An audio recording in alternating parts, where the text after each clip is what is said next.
in a world where a lot is going on, choosing to be a good person is really important. I think at that time there was no language. What I later learned in life was the language of how I could identify myself. I myself, I want to be myself in other years when I'm free, because I feel that I'm a real man.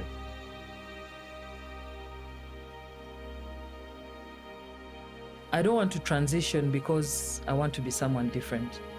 It's still me. I want to transition because I want my body to fit my heart. So every time I think of transitioning, or when you see me transition, it's because when I become a boy and look like a boy when I see myself in a mirror, I'm reminded that I am human, I am loved, and this is who I am. So I am trans.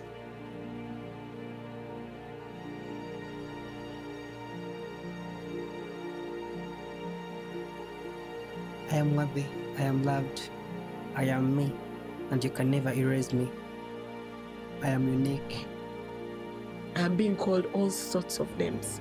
We are the evils of this country. Stop killing us, we deserve our freedom. We are human beings.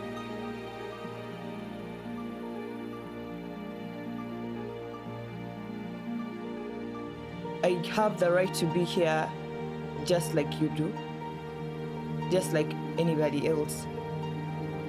Stop making us feel like we don't belong.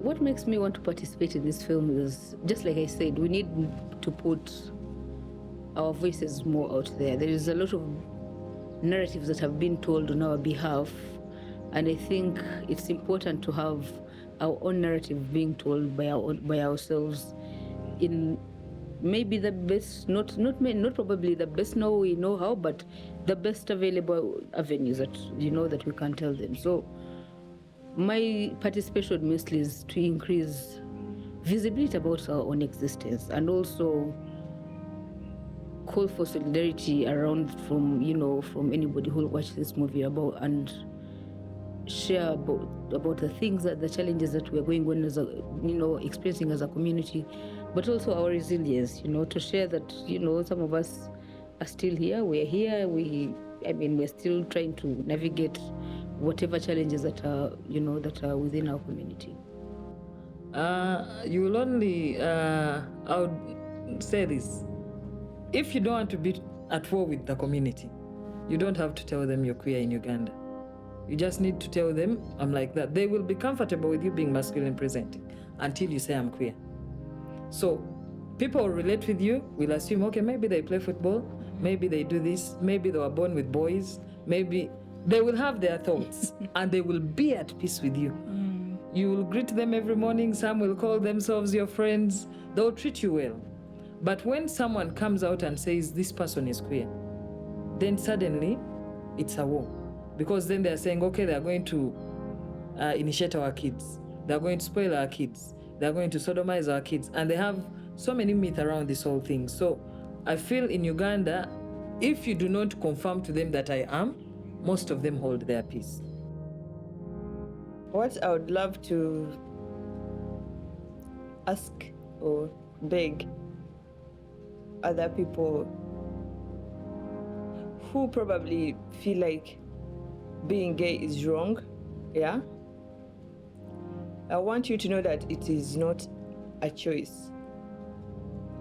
Nobody wants to be the outcast. Nobody wants to be the outsider. Nobody wants to feel like you don't belong.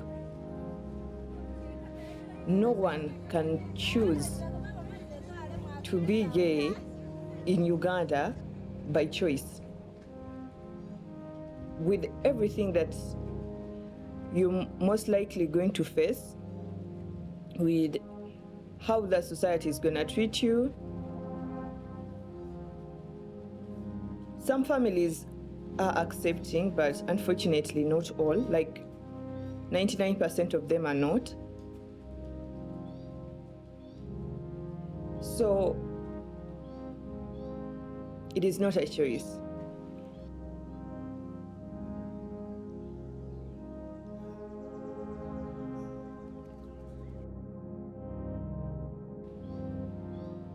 It is not a choice.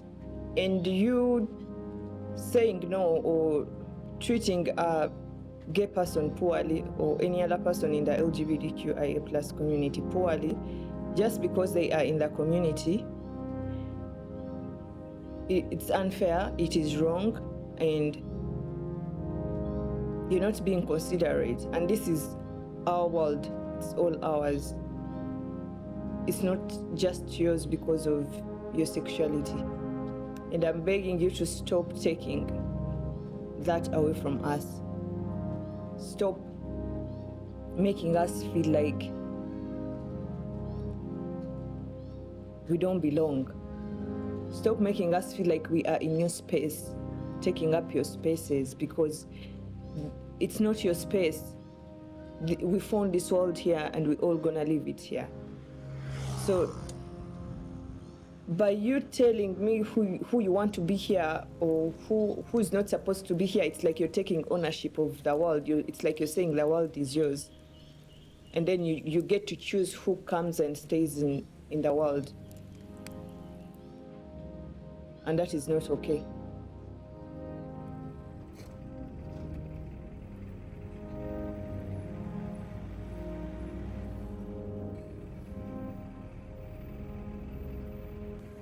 In 2016, something happened. I was part of the Pride organizing committee and was in charge of security. And we had organized this week-long activities, but this one specific day, we had Miss and Miss Pride celebrations, and then police raided. Now, when police raided, because I was in charge of security, I and Frank Mujisha were arrested. And there are so many things that happened within that night, but two outstanding things for me changed my perspective around the kind of work I was doing, the kind of environment I was working in, and also made me to take a step back and rethink about my purpose. Someone jumped off, I think, 4 or 5 stories, trying to run to save themselves from their father getting to know that they were attending a gay party. They broke their back. So it was the most devastating experience. Imagine you're in charge of security and at an event that you are at, someone broke their back. But then that day when we got arrested, I and another trans person, another trans man, and a trans woman were put in a cis-men cell at a certain police station, and we were beaten. So for me, we were beaten because we were being told to undress and go and shower. And a trans man in a cell of there were about 70 inmates. So it was one of the most traumatizing experiences for me that made me reappreciate myself. I really hated activism at that time. I felt so many things. So I decided to take a step back, left activism for a while. That's when I joined farming, went and rediscovered myself really in other ways. And that is how my journey of, self-love, self-discovery, self-awareness really started and happened. Yeah. So from 2016 to 2019, it just took that long. Yeah.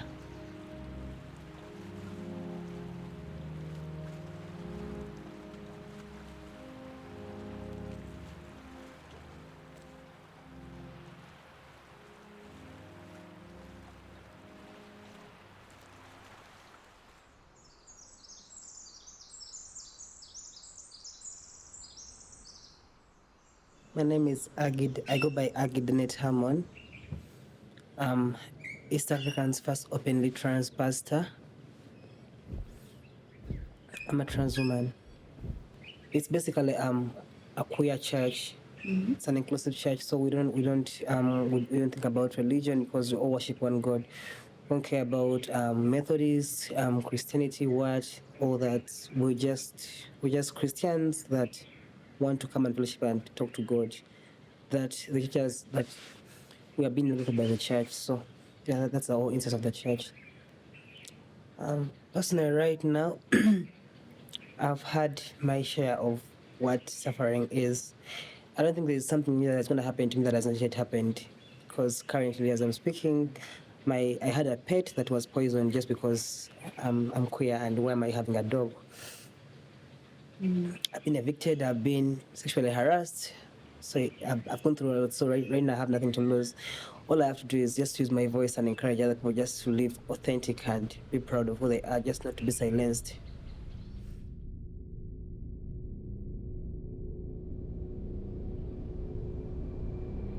Shall we stop for the moment? It is hard in Uganda. I believe until the repeal of the AHA, this is how we are going to live.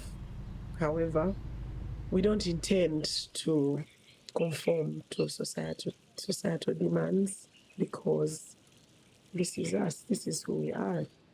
And despite the fact that society has really gone so extremely violent than it used to be before, to the extent that we are supposed to be indoors, and being indoors makes you sick sometimes. Actually makes you sick. You want to breathe that fresh air, you want to go out like everyone else does.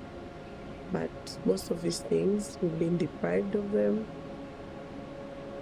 But yes, we still say we are who we are and proud of who we are, and not about to stop being who we are until this country and the countrymen in this country get to understand that being queer, being a lesbian, being a trans, is not criminal. Once you understand that I'm a human being, that is enough for you to understand that I deserve to be who I am. That's it.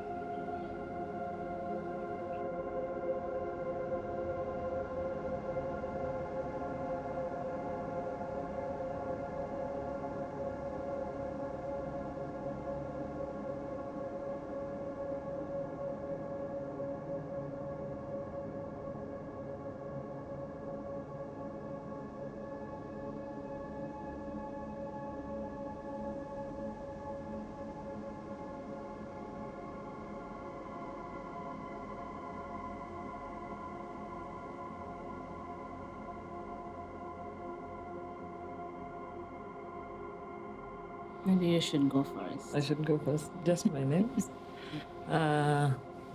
My name is Wena Wilma. Yeah, I'm a lesbian. My pronouns, I prefer to use they, them. So my name is Amanda. I am a queer woman and a human rights defender. I do a lot of work around LGBTQI persons in Uganda, and I work with an entity called Queer Women Leaders Uganda. I'm so much into programs and development, so yeah. So talking about the work we are doing work around feminist leadership for queer persons, especially queer women.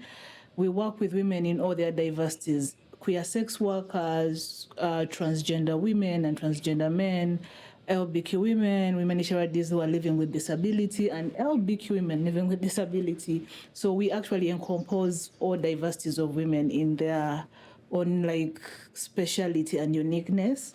So we do work around feminist leadership and supporting them to actually take up leadership spaces in social, economic, and political arenas.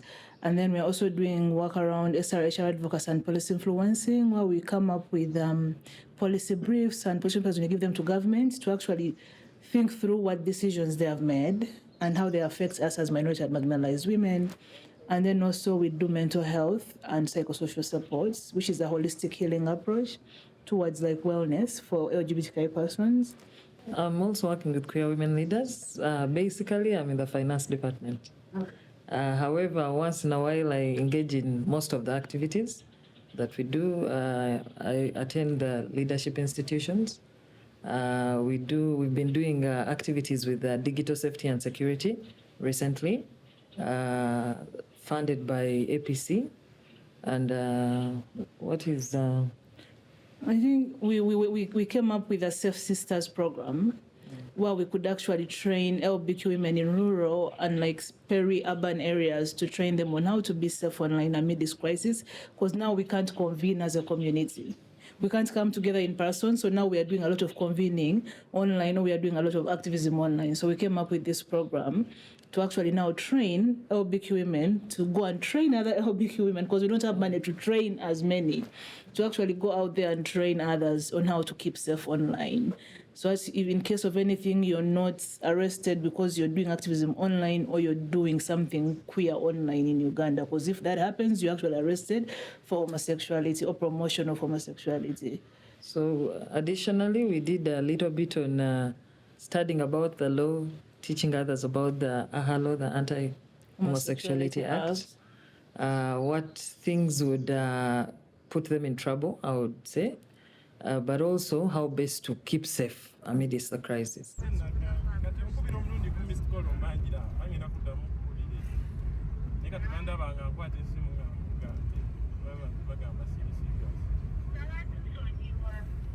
But it's okay.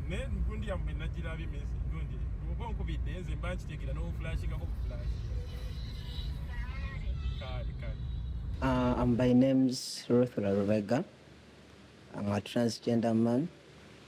I'm the founder of Positive People Initiative Uganda, stroke Devin House of Hope. Devin House of Hope is a shelter for both transgender men and women living and affected by HIV/AIDS and those who are homeless. I used to play games, football. I used even like to fight a lot as boys do. We have different stories. I myself, I was disowned by my family at the age of 15 years. I grew up on streets of Kampala, so even that made me to become more strong. I used to be a sex worker, as a trans sex worker. In Uganda here, we have many categories of people when it comes to keep operation, because like keep operation, it takes sex workers, LGBT people, PWIDs, SMWs, men who are having sex with men. That is the category of keep operation. It is the word we use here in Uganda. Yesterday, what I can say, we faced many challenges, but yesterday it was a tough day for me, because in my life I had no passport. So when I decided to go to process my passport, the problems I faced there, it was a tough day. Yeah, they undressed me. They brought the doctor to check whether I'm a man or a woman. So even until right now, like a lot of trauma, I'm not fine. So they were doubting whether I'm a man or a woman. So that led them to cross-check me. They do whatever they feel they want, because right now, our rights, we don't have our rights as we LGBT people in Uganda or transgender persons. It's either you get the strength or you give up. And there's no giving up for me.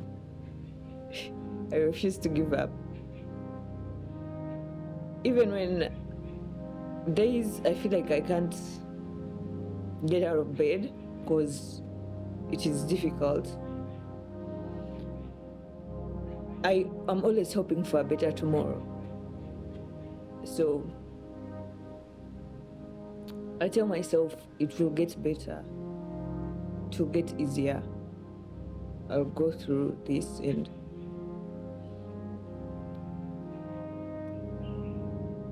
at the end of the day, I want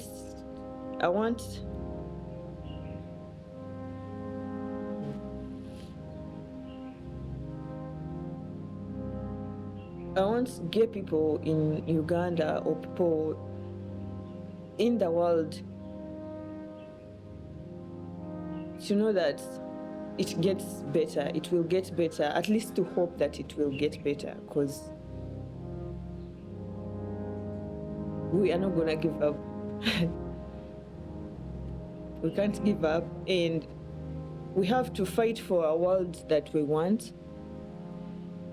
That is why I'm even speaking up, telling my story right now, because if you don't speak up, nobody will know what is really happening. Nobody will know what you are going through, or if there are people who actually are going through what you're going through.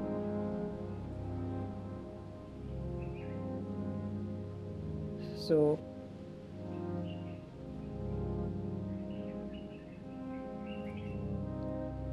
I speak up, and I hope the future will be more accepting, because at the end of the day, I was born just like everybody else.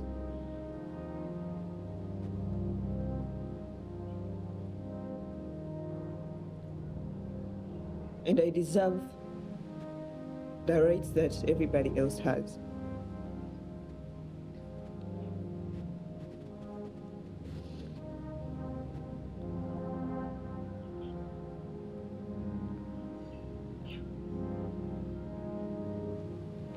You're very brave. Thank you.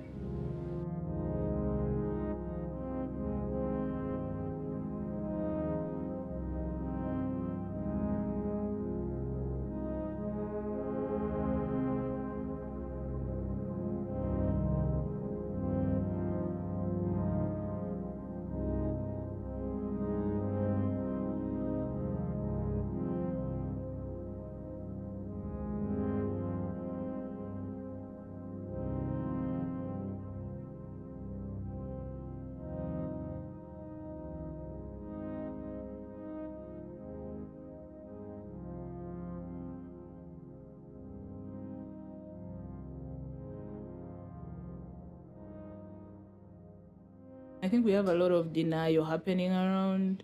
We just choose not to see some things as Uganda, and then we have a whole notion of where someone would rather see you stay closed in than actually speak your truth, because they feel like it would dismantle their whole systems. Because what we know is a lot is happening behind closed doors. There's a lot of queerness happening, even in big, like in spaces which are really big. I don't want to mention them, but then someone will want it to stay for peace. Like, let it stay in there. Like, cover that box up. Don't let it open, because they don't want what will come out. Because what will come out is really, really bad. Because we've had, like, just to share about when I was really figuring out what I was. I also grew up in a very Catholic home, and like I was the favorite person for my priest. Like, my priest loved me so much, so everything in church I would be doing it. And then I began to feel this, and then I'm like, okay, let me go talk to him about it. He's like, no, don't even have such thoughts, those are demonic. You should go see one of the sisters. So I went to see a sister for counseling, and then this sister actually used to defile, or what? What's that? Defile is a word.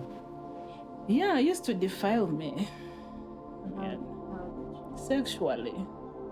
Like, they sent me to her to get the gay demon out of me, but instead she took advantage of that and would actually like ask me to do for her sex favors, and then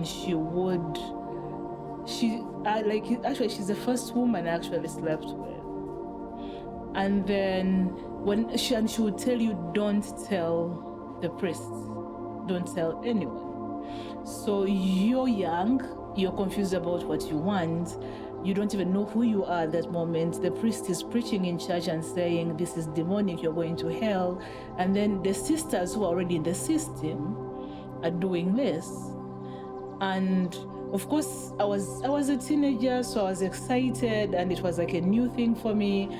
But still I was young, so I couldn't consent to that. But then she kept on doing that for some time, and then time came, I realized, do I have to do this? And I had to go back to the priest, because like the priest had built a safe space for me where I can actually talk. So when I went to tell him what is happening to the person he sent me for counseling to, he's like, no, that can't be happening. Like, total denial. And then he was like, but I thought it was just a teenage phase. I don't think you're gay. I'm like, I'm actually gay. She actually had sex with me, and I kind of liked it. And then he's like, okay, what do I do? They just transferred this sister away, and then he gave me another sister, and then it was another. I know, the system is so messed up. And these days I laugh at all my. So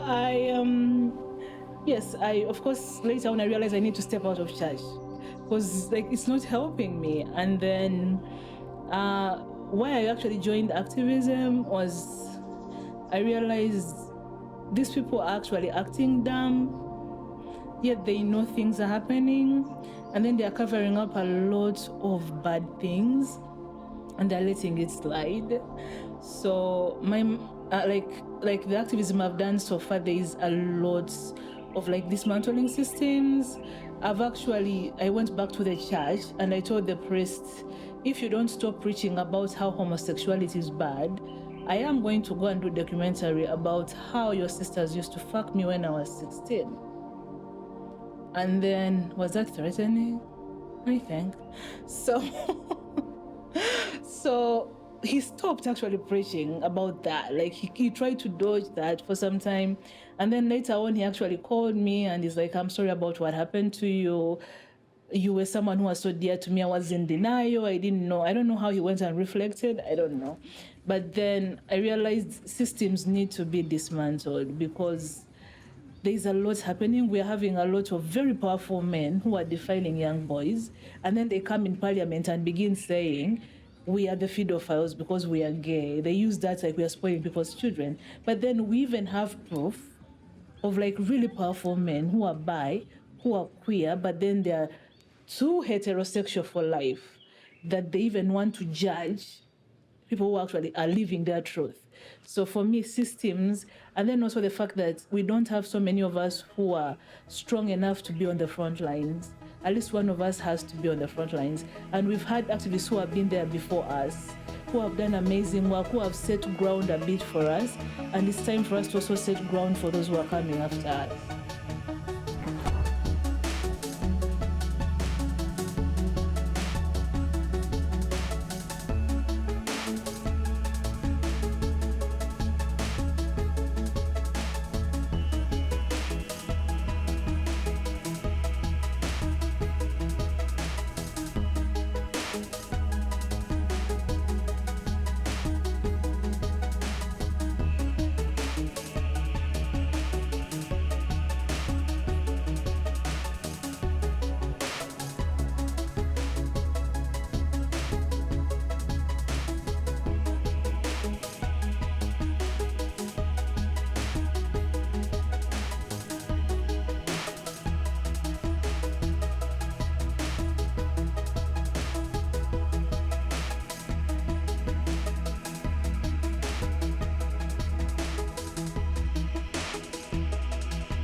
we have gone backwards.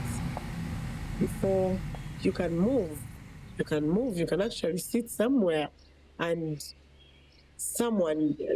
the public never had that right of just coming and just bump into you and start beating you up. That wasn't there.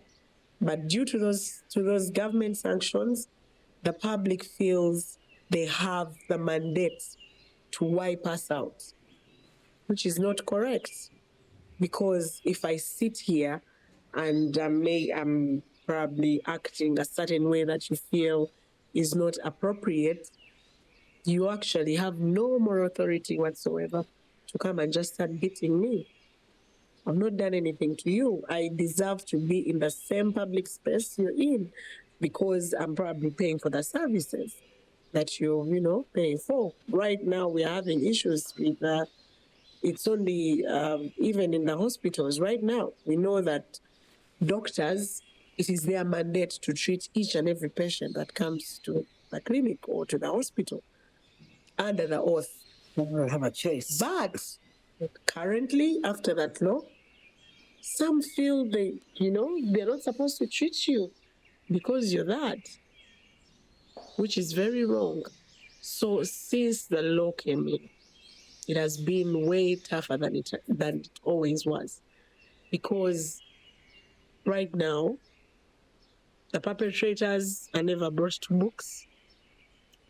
Then at the end of the day, the police, where you're supposed to seek that solace of, I have been attacked and I need you to intervene, it's not there. They don't do that. When you go there, you've actually taken yourself to jail. You can't complain. So we are in a world of our own. One day I got, no, actually I kissed her when I was 16. I don't know, should I give her name? Maybe let me say Rita. Yeah. So we go out with Rita. We get drunk. I've liked this girl for like a whole year, so I'm trying to get the courage to do something about it. I'm scared. I don't know how she's going to react. I don't know if she's going to report me. I don't know. So we drank. Then our aunt had a rule: if it is past 8, you're not coming in the house. You're not coming in the house at that time. Then go sleep at your brother's. Yeah. So we came back at around 9. We went to my brother's, yeah. And then I said I want to pee, so she took me to the bathroom, yeah. Then we kissed for the first time, and we kissed for it was a long kiss for over 15 minutes, yeah. So we go to sleep in my brother's house. It was 1 bedroom, yeah, but he had another mattress. He put it down and he left the bed for us. So I'm so happy, yeah. I'm on top of the world, yeah. In the morning, she woke up with my brother. I was so heartbroken, yeah.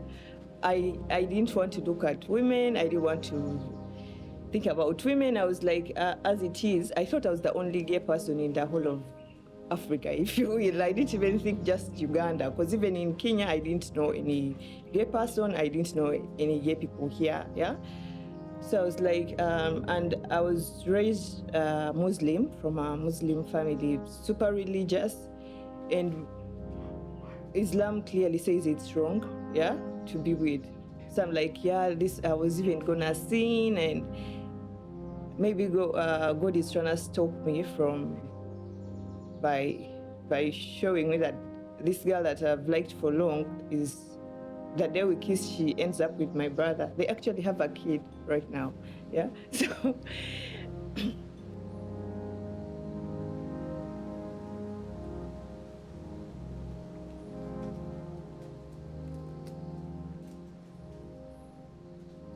for being gay, you deserve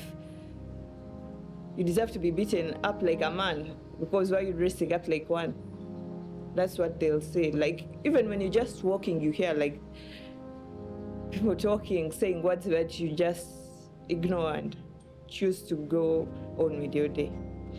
So when I was still back to the Nairobi story. So Yeah, I was working, and where I was working, it's my sister who connected me to that job, yeah.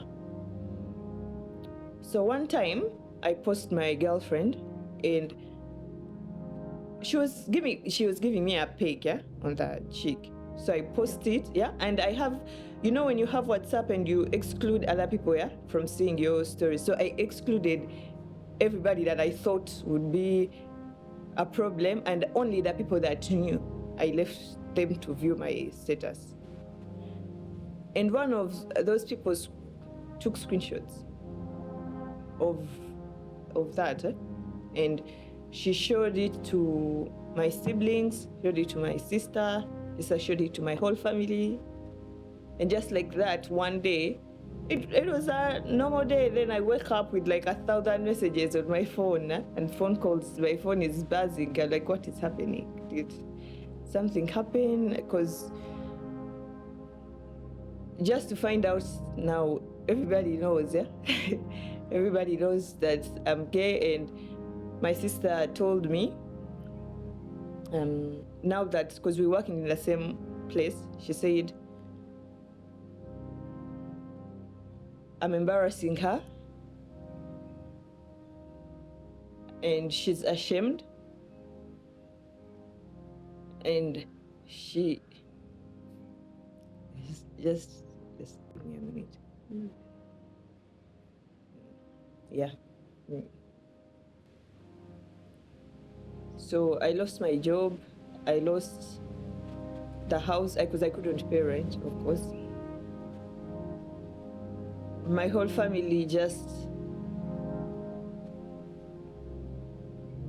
talked, and they basically gave me an ultimatum.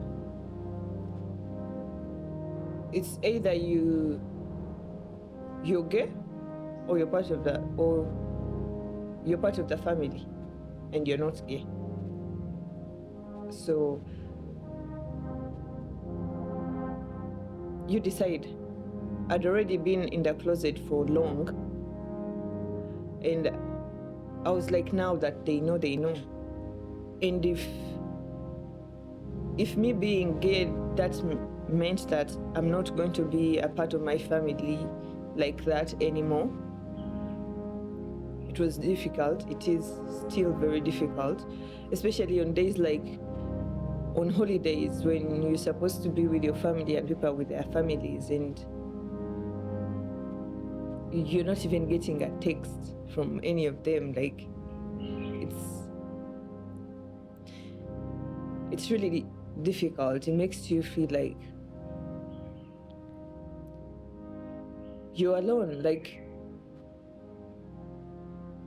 how come other people get to have that with their families, yeah, and you can't?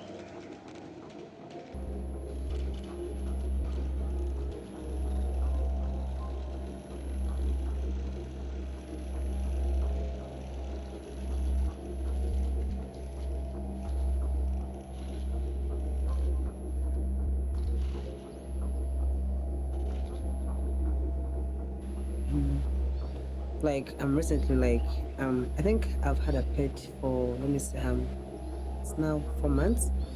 It was a dog, because I have mental health issues, so it was like my emotional support and all that. When I feel like crying, it's right by my side. But then it was poisoned. So when it was poisoned, we went to police report. The landlord did that. So after that, we went to police. They told us they couldn't do anything because we didn't have proof. And just by looking at how feminine you are, then why are you bringing a case? Yeah. You are gay. Why you bring a case? Because your pet was murdered, was poisoned. And then after that, the landlord had the audacity of telling me that I had only a few weeks to get out of the apartment. And after murdering my dog, I'm still grieving I'm still grieving my friend, my pet, and then they're telling me that you have few days to get out of my apartment. And tell me such a person can kill you. Killing a dog is you have murdered someone. Yeah. And you see, this is what I'm telling you, perpetrators are not brought to books. Yeah. So we are suffering. That's why I told you we are tired of crying. We are really, really, really fed up.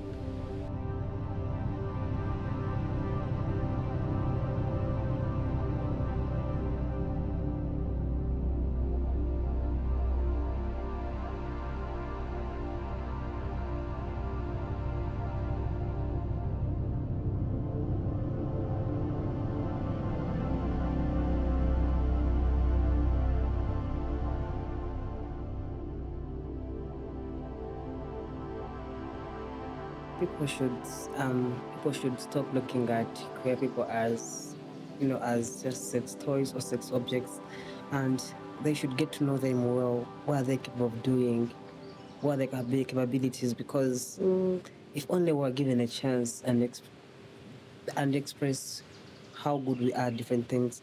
Trust me, I love it when people just look at most of us as what we do best, and not to who we identify as, what our sexuality is.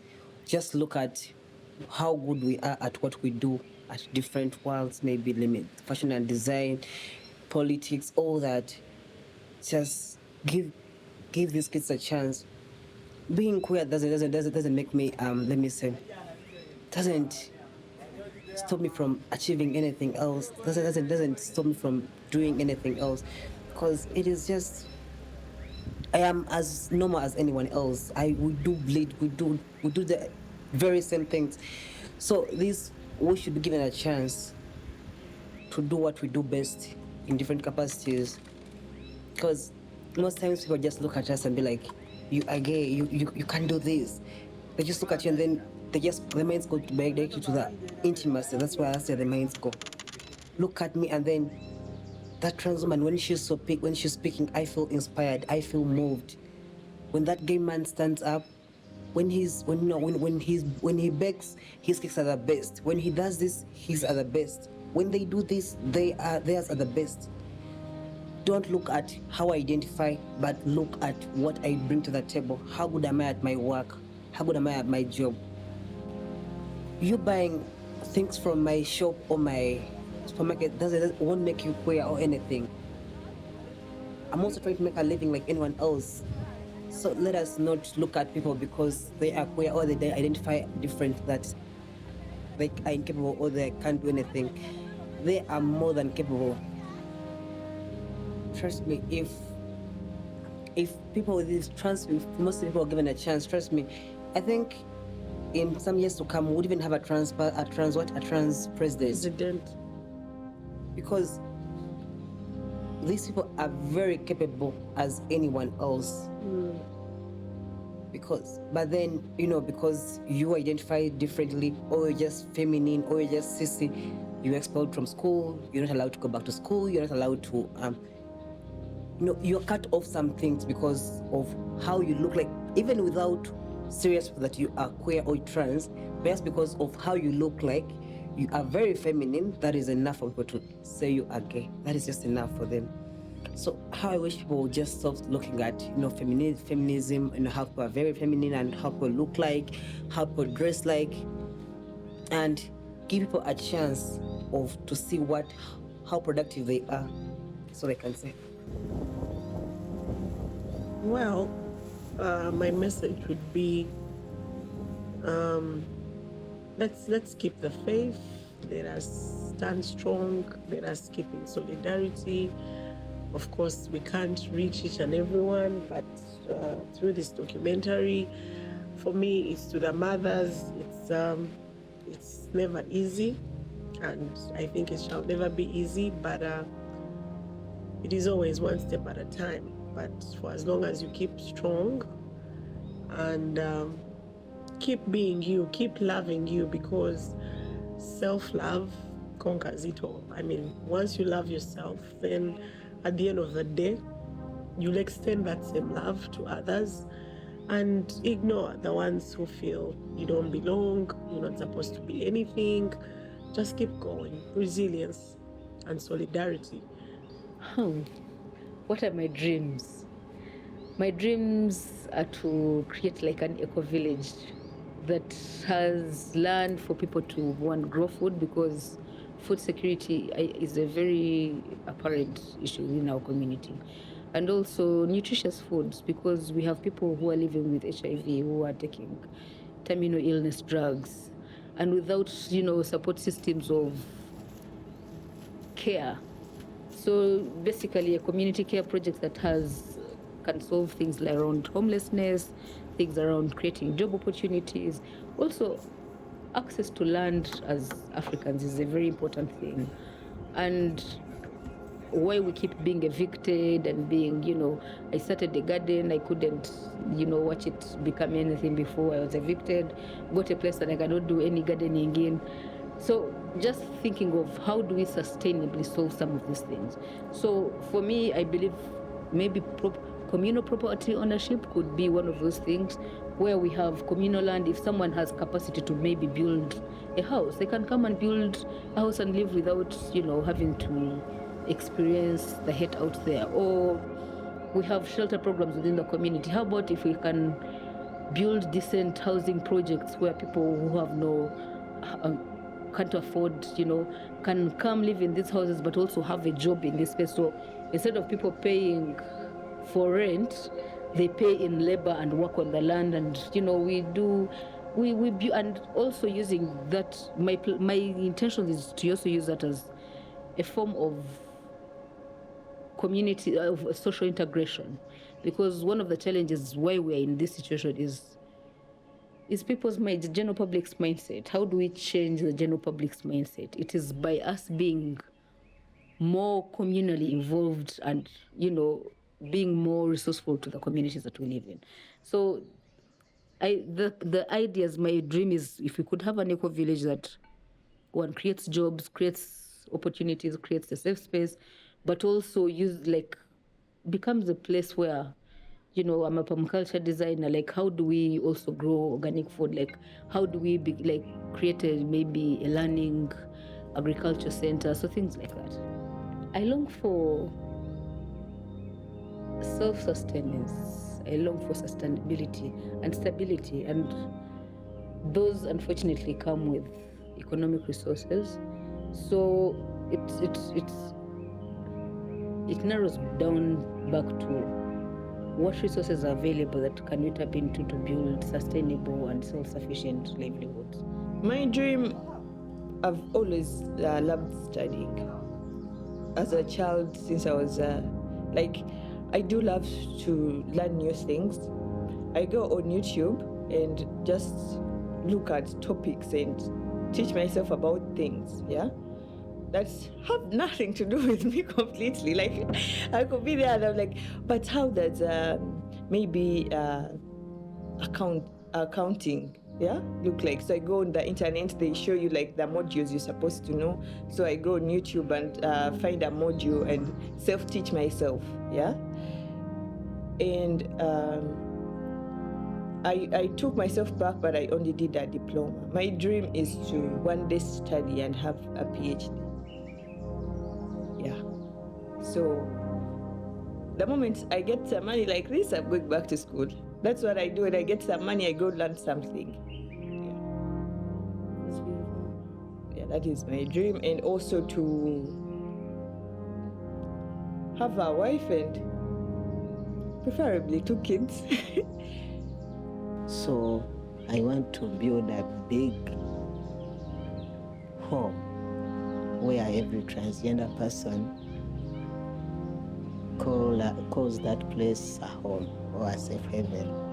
Then a third dream, as I mentioned that my organization takes care of transgender persons living with HIV, because right now in Uganda they are no longer accessing HIV medication. So I want to build a hospital where transgender persons get services. So my personal dream is I do want to step out of the LGBTQI movement at some point and work for a bigger development partner, so that I'm able to have an influence to actually make sure I help people who are back in my country, so that I can actually be in a space of decision that can change perspective back home. Because where I am right now, I can't do much. But if I'm sitting at UN Women, at some point, there is a way, something like programming, decision making, you're involved. So you can actually create change back home with a lot of influence and no much of bullying from the government. And then I also want to set up a queer house. It will not be called a queer house, it will be called a Humanity for All house, to be a whole big space, to have a library, it will have a eating area, to have a reading area, it will have a holistic healing space, it will have counseling sessions for group and individual sessions, it will have offices, it will have a resource center where queer people can actually come and do their research or do their writing or read, it will have a feminist art studio. It will be really nice. I want to do that before I die or something. My personal dreams, one is I'm working on improving my writing skill. So hopefully, it's not that we enjoy writing about queer novels. It's easy to write because there is no one else writing, so we have to write for ourselves. So maybe I will publish a book. You never know. That would be nice. Yeah. Then something else. Most of us get sent out of school, and you find only those that are from families that can push the child further are the ones going to keep in school.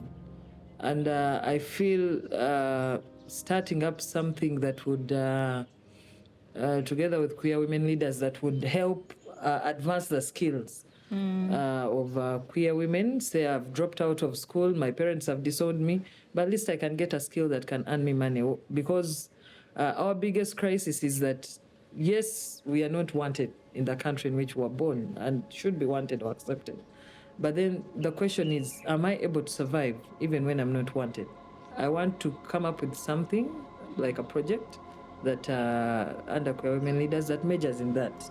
The task is to skill, say, dropouts, queer dropouts from school with the necessary basic skill. They could even do normal learning in a safe space and then sit the real national exams that make them have qualifications for the country. But also, I want to improve my development career, hopefully. I love kids, but every time you think about kids, you also think about how are they coming, like you look back. So maybe I could have some kids. That would be something I really want to do. Yeah. That's nice.